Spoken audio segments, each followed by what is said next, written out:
Hello everyone, commerce दिन के इस वीडियो में हम डिस्कस करेंगे कैश मैनेजमेंट क्या होता है, इसकी मीनिंग, एडवांटेजेस एंड डिसएडवांटेजेस को देखने वाले।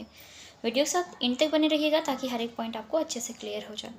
इसकी मीनिंग की अगर हम बात करें, so cash management is the monitoring and maintaining of cash flow to ensure that a business has enough funds to function. देखिए बच्चा, कैश मैनेजमेंट का जो मेन वर्क होता है, या अगर हम बात करें इसकी मीनिंग की, तो एक ऐसा मैनेजमेंट या एक ऐसा डिपार्टमेंट जो कि कैश को मॉनिटर करता है, वो चेक करता है, कैश को डिटेक्ट करता है कि किस तरह से एक बिजनेस ऑर्गेनाइजेशन में कैश का फ्लो हो रहा है। दैट मीन्स कि कैश कितनी ज़्यादा बिजनेस से बाहर जा रही है और कितनी ज़्यादा बिजनेस के अंदर आ रही है। ठीक है, साथ ही साथ कितना कैश बिजनेस में एग्जिस्ट करता है एज अ फंड, ताकि जो भी एक बिजनेस ऑर्गेनाइजेशन में फंक्शंस होने हैं उसको इजीली ऑपरेट किया जा सके। ठीक है, उनको कैरी ऑन रखा जा सके, क्योंकि बिना पैसों के तो कहीं पर कोई भी बिजनेस सस्टेन नहीं कर सकता। ठीक है, तो मॉनिटरिंग का काम होता है, कैश को मेंटेन करने का काम होता है, साथ ही साथ ये डिटेक्ट करने का काम होता है कि फ़्लो किस तरह से हो रहा है, या फिर जो कैश का इनफ्लो या आउटफ्लो है वो ज़्यादा या कम तो नहीं है, या कोई फ्रॉड तो नहीं किया जा रहा है, जो भी कैश अमाउंट्स हैं या कैश फंड्स हैं। ठीक है, तो इन चीज़ों को ध्यान रखा जाता है कैश मैनेजमेंट के थ्रू। अब हम बात करते हैं इनमें क्या क्या चीज़ें इंक्लूड होती हैं। तो अगर हम कैश मैनेजमेंट की बात करें तो उसमें आपके इन्वेस्टमेंट्स आ जाते हैं, जिसमें कैश के थ्रू इन्वेस्टमेंट्स किया जाता है, बिल्स का पेमेंट आ जाता है, and unexpected liabilities can affect a business inflows and outflows and in turn their cash management. ठीक है, तो इस तरह की जो भी एक्टिविटीज़ होती हैं वो कैश मैनेजमेंट में आती हैं। ठीक है, ये सभी मिल करके कैश मैनेजमेंट को क्रिएट करते हैं। इसी की वजह से इस मैनेजमेंट की ज़रूरत पड़ती है, ताकि कैश को मैनेज किया जा सके, उसको मेंटेन करने के लिए। ठीक है बच्चे, तो ये थी इसकी मीनिंग। अभी हम बात करने वाले हैं इसके एडवांटेजेस की, कि कोई भी बिज़नेस ऑर्गेनाइजेशन है तो अगर कैश मैनेजमेंट वहाँ पर है कैश को मैनेज करने के लिए, तो किस तरह से वो एडवांटेजेस हो सकता है बिज़नेस के लिए। ओके, सो फर्स्ट पॉइंट की बात करें, सो इम्प्रूव्ड लिक्विडिटी। लिक्विडिटी आप सबको पता है, लिक्विडिटी दैट मीन्स कि जो भी कैश है, देखिए फंड्स कई तरह से अवेलेबल होते हैं एक कंपनी के पास। उनके पास बैंक बैलेंस हो सकता है, उनके पास बहुत सारी प्रॉपर्टीज़ हो सकती हैं, उनके पास कैश अमाउंट हो सकता है। तो जो कैश अमाउंट है उसकी बात की जा रही है इस पूरे वीडियो में, इस टॉपिक में। तो जो भी कैश अमाउंट होता है, लिक्विडिटी का मतलब होता है कि अगर कैश आपके पास है तो अभी किसी ने मांगा तो आप तुरंत दे सकते हैं उसको। किसी बिल का पेमेंट करना है तो आपको तुरंत ज़रूरत पड़ी, आप उसको तुरंत यूज़ कर सकते हैं। लेकिन अगर कोई बैंक बैलेंस है तो उसमें अगर आप चेक लगाते हैं तो उसमें कई सा प्रोसीजर होता है, आपको एक दिन लग सकता है। ठीक है, कोई प्रॉपर्टी है तो उसको सेल करेंगे तब वहाँ से पैसे आएंगे, है ना, तो वो सारी चीज़ें तो अलग हो गई। ठीक है, पैसे तो सबके पास होते हैं। लिक्विडिटी का मतलब यहाँ पे है कैश अमाउंट से, जो कैश फॉर्म में आपके पास करंट टाइम में अवेलेबल होता है। ठीक है, सेकेंड पॉइंट है मैक्सिमाइजिंग रिटर्न्स। मैक्सिमाइजिंग रिटर्न्स, मान लीजिए कोई भी इन्वेस्टमेंट है, अगर वहाँ पर बहुत सारे इन्वेस्टर्स ने पैसे लगाए हुए हैं तो वो कैसे यकीन करेंगे उन्हें ज़्यादा रिटर्न मिलेगा। अगर एक कंपनी की, एक बिजनेस ऑर्गेनाइजेशन की लिक्विडिटी पोजीशन, दैट मीन्स कि कैश फंड जो है उनके पास ज़्यादा अवेलेबल होता है, तो उनको ज़्यादा चांसेस होते हैं कि कंपनी हमें hand to hand return provide करेगी। ठीक है, तो वहाँ पर रिटर्न के जो चांसेस होते हैं वो मैक्सिमम हो जाते हैं, किनके लिए, इन्वेस्टर्स के लिए। ओके, कॉस्ट सेविंग्स की बात करें तो जब कैश मैनेजमेंट जो है आपका मैनेजमेंट, वो जब कैश को मैनेज करता है, चीज़ों को डिटेक्ट करता है टाइम टू टाइम कि कितना कैश का इनफ्लो हो रहा है, आउटफ्लो हो रहा है, तो ईजीली कैश, जो भी एक्स्ट्रा कॉस्ट वहाँ पर लग रही होती हैं कहीं पर भी किसी भी एक्टिविटीज़ में, तो उन कॉस्ट को बचाया जा सकता है, रोका जा सकता है, और ऐसे खर्च, इस तरह से जो खर्चे हैं उनको कम किया जाएगा, तो कैश की सेविंग होगी, कॉस्ट की सेविंग होगी। ठीक है, फोर्थ पॉइंट है इम्प्रूव क्रेडिट वर्दीनेस। कोई भी business organization, cash amount available है उसके पास, दैट मीन्स कि उसकी क्रेडिट बहुत अच्छी है। क्रेडिट का मतलब होता है कि उनके पास जो अमाउंट है ना, जो पैसा है बहुत है, तो लोग ट्रस्ट करते हैं उन पे कि ज़रूरत पड़ने पर ये जो कंपनी है वो अपनी फाइनेंशियल रिक्वायरमेंट को इजीली फुलफ़िल कर सकती है। तो इस वजह से उनकी जो क्रेडिट होती है वो मार्केट में और ज़्यादा बढ़ जाती है। ठीक है, कैश फ्लो फोरकास्टिंग की बात करें तो कैश मैनेजमेंट जो होता है कैश के फ्लो की फोरकास्टिंग को चेक करता है। फोरकास्टिंग का मतलब वो अनुमान लगा लेता है मैनेजमेंट डिपार्टमेंट, जो भी मैनेजमेंट है, कि कितना ज़्यादा कैश चाहिए होगा, है ना, कैश के इनफ्लो के लिए, कैश के आउटफ्लो के लिए। दैट मीन्स कि कैश का इनफ्लो हो रहा है तो वहाँ से कितना ज़्यादा पैसा आ रहा है बिजनेस में, और अगर आउटफ्लो हो रहा है तो कहाँ पर कितना कैश के थ्रू पेमेंट किया जा रहा है।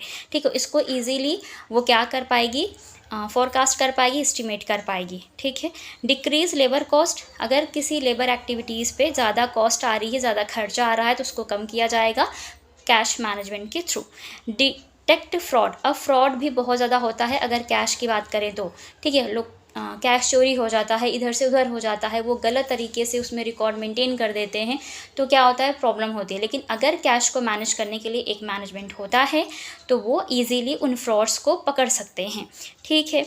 इफ़िशिएंट कैश प्लानिंग की बात करें तो वो फ्यूचर में या करेंट टाइम में अपने लिए वो बिज़नेस क्या कर सकते हैं, कैश प्लानिंग कर सकते हैं कि कितनी इफ़िशिएंट कैश अमाउंट चाहिए होगी उनके बिजनेस ऑर्गेनाइजेशन के फंक्शंस को ऑपरेट करने के लिए। ठीक है।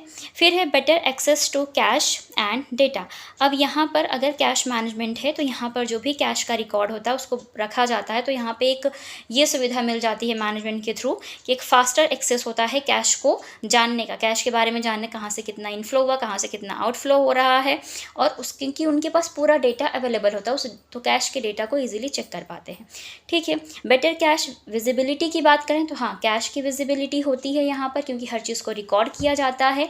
अगर बिजनेस में पैसा आया है तो कहाँ से आया है, क्यों आया है, कितना आया है, साथ ही साथ अगर बिजनेस से पैसा गया है तो क्यों गया है, किन चीज़ों का पेमेंट हुआ, ये सारी चीज़ें वहाँ पे होती हैं। तो बहुत ज़्यादा चीज़ें यहाँ पे विजिबल होती हैं।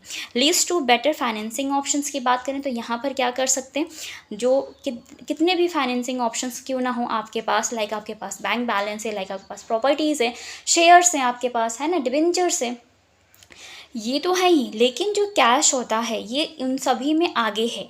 कैश ज़रूरत पड़ी आपने तुरंत यूज़ किया, लेकिन अगर आपके पास शेयर्स हैं, डिबेंचर्स है, प्रॉपर्टीज़ हैं, ठीक है, बैंक बैलेंस भी है, तो उनको वहाँ से पैसे निकालने के लिए आपको या तो शेयर्स को बेचना होगा, प्रॉपर्टीज़ को बेचना होगा, या फिर बैंक में जाना होगा। अभी तो ऑनलाइन का टाइम है तो आप ऑनलाइन भी, लेकिन बड़ा ट्रांजेक्शन्स करने के लिए प्रॉब्लम होती है। नेक्स्ट पॉइंट की बात करें तो इन्वेस्टमेंट प्लानिंग। अब अगर कैश अवेलेबल होता है बिजनेस के पास तो वो अच्छे से इन्वेस्टमेंट कहाँ पर उनको करनी है, वो उस पैसे को कहाँ इन्वेस्ट करना है, वो इजीली प्लान कर पाते हैं। ठीक है, अगर कैश मैनेजमेंट होता है तो उसके थ्रू। देन इम्प्रूव डिसीजन मेकिंग, जो भी कैश मैनेजमेंट है उनको अच्छे से पता है कि उनके पास कितना ज़्यादा कैश अवेलेबल है, कितना फ़ंड है, उसकी बेसिस पे वो अपने डिसीज़न को और ज़्यादा बेटर कर पाते हैं। तो उनके डिसीज़न मेकिंग में यहाँ पर बहुत ज़्यादा इंप्रूवमेंट देखने को मिलती है कैश मैनेजमेंट के थ्रू। अभी हम बात करेंगे इसके डिसएडवांटेजेस की। Advantages of cash management. First point है अपॉर्चुनिटी कॉस्ट। अपॉर्चुनिटी कॉस्ट बच्चे, जैसे कि मान लीजिए एक फर्म है, उनके पास कैश अवेलेबल है, लेकिन जैसे ही उनके पास बहुत सारी अपॉर्चुनिटीज़ आती हैं कि इन्वेस्टमेंट करना है, तो इस कारण से कि ज़्यादा कैश होनी चाहिए बिज़नेस के अंदर, कैश मैनेजमेंट ये डिसाइड करता है और कैश को ज़्यादा देर तक रोक करके रखता है बिज़नेस के अंदर। तो वो इस तरह की जो अपॉर्चुनिटीज़ होती हैं उनको वो मिस कर देते हैं, और इस तरह की अपॉर्चुनिटी जो कॉस्ट पड़ती है उनको ज़्यादा पड़ती है अगर वो बाद में इन्वेस्टमेंट करते हैं तो। ठीक है, तो जैसे उनको मौका मिले, उनके पास कैश अवेलेबल है, तो उस अपॉर्चुनिटी का फ़ायदा उन्हें उठाना चाहिए। लेकिन ज़्यादातर केसेस में क्या होता है कि कैश मैनेजमेंट क्या करता है, ये डिसाइड करता है कि हमें कैश को मेंटेन रखना है बिज़नेस ऑर्गेनाइजेशन में, और वो इस अपॉर्चुनिटीज़ का फ़ायदा नहीं उठाते, पैसे को सही जगह पे सही टाइम पे इन्वेस्ट नहीं करते हैं। ठीक है, तो ये एक यहाँ पर देखा जाए तो ये इसका डिसएडवांटेज है, एक लिमिटेशन है। नेक्स्ट है इंक्रीज रिस्क। यहाँ पर रिस्क थोड़ा सा इंक्रीज हो जाता है, क्योंकि यहाँ पे एक तो ये हो गया कि ज़्यादा कैश रखनी है ना, इस वजह से वो उस अपॉर्चुनिटी का फ़ायदा नहीं उठा पाते, इन्वेस्टमेंट अपॉर्चुनिटीज़ का। सेकंड कि वो जब ज़्यादा क्या करते हैं कि वो शॉर्ट टर्म में सोचते हैं कि मैं शॉर्ट टर्म में क्या कर देते हैं हम कि उस कैश अमाउंट को इन्वेस्ट कर देते हैं। अब शॉर्ट टाइम में जब कभी भी आप कोई भी इन्वेस्टमेंट करते हैं ना शॉर्ट टर्म के लिए, तो ऐसे में क्या होता है कि जब भी शॉर्ट टर्म इन्वेस्टमेंट जो होती हैं वो ज़्यादा रिस्की होती हैं, तो ऐसे में आपका पैसा जो होता है वो डूब जाता है। ठीक है, मीन्स आपको लॉस हो जाता है यहाँ पर। तो अगर बिज़नेस में कैश मैनेजमेंट इस तरह के डिसीजन लेते हैं, शॉर्ट टर्म इन्वेस्टमेंट्स में कैश को इन्वेस्ट करते हैं, तो बहुत ज़्यादा रिस्की है। ओके, फिर है रिड्यूस्ड फ्लेक्सिबिलिटी। अब यहाँ पर जो फ्लेक्सिबिलिटी की बात करें कैश अमाउंट की, मान लीजिए कहीं पे ज़्यादा किसी दूसरे पर्सन को दूसरी पार्टी को पेमेंट करना, वो दूर है, तो कैश के थ्रू कैसे पेमेंट करोगे आप, है ना, उसके लिए तो फिर आपको अदर जो वेज हैं वो एक्सेप्ट करने होंगे, तो कैश मैनेजमेंट में थोड़ा सा प्रॉब्लम होती है यहाँ पर मैनेज करना। ठीक है। तो फ्लेक्सिबिलिटी की बात है, थोड़ा सा चीज़ें प्रॉब्लम क्रिएट करती हैं कुछ जगहों पे, हर जगह नहीं, ठीक है। लेकिन जैसे उनको नीड होती है कैश के थ्रू अपनी उस रिक्वायरमेंट को फुलफ़िल कर लेते हैं कैश अमाउंट के थ्रू। फिर है ignores the accrual concept of accounting. Accrual concept आप सभी को पता है बच्चा कि जो नॉन कैश ट्रांजैक्शंस होते हैं उनको क्या किया जाता है, कैश मैनेजमेंट के थ्रू इग्नोर कर दिया जाता है।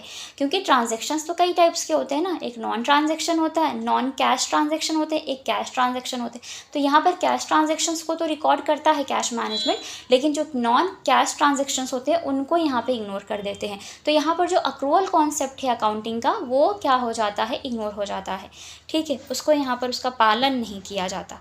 ओके, नेक्स्ट है फोकस्ड ऑन लिक्विडिटी। ज़्यादातर ये जो बिजनेस ऑर्गेनाइजेशंस होती हैं कैश अमाउंट ज़्यादा होना चाहिए, ऐसा मानती हैं कि बिज़नेस के अंदर कैश ज़्यादा होना चाहिए, लिक्विडिटी ज़्यादा होनी चाहिए, मीन्स बिज़नेस की जो लिक्विडिटी पोजीशन है वो बहुत अच्छी होनी चाहिए, ठीक है। ऐसे में वो पूरा का पूरा ध्यान लिक्विडिटी पोजीशन पे लगाते हैं। तो जो उनकी बड़ी बड़ी इन्वेस्टमेंट्स होती हैं, लॉन्ग टर्म इन्वेस्टमेंट्स होती हैं, वहाँ पर वो ध्यान नहीं दे पाते हैं, जो कि बिज़नेस के लिए ज़्यादा फ़ायदेमंद होती हैं, ठीक है। तो लिक्विडिटी पे ध्यान देते हैं, तो इसीलिए वो क्या करते हैं कि शॉर्ट टर्म जो वो होते हैं इन्वेस्टमेंट प्लान्स होते हैं उसमें वो लगाते हैं कैश अमाउंट को। तो शॉर्ट टर्म में ज़्यादातर क्या होता है कि टाइम नहीं मिल पाता है पैसे को ग्रो करने का, पैसे की ग्रोथ के लिए।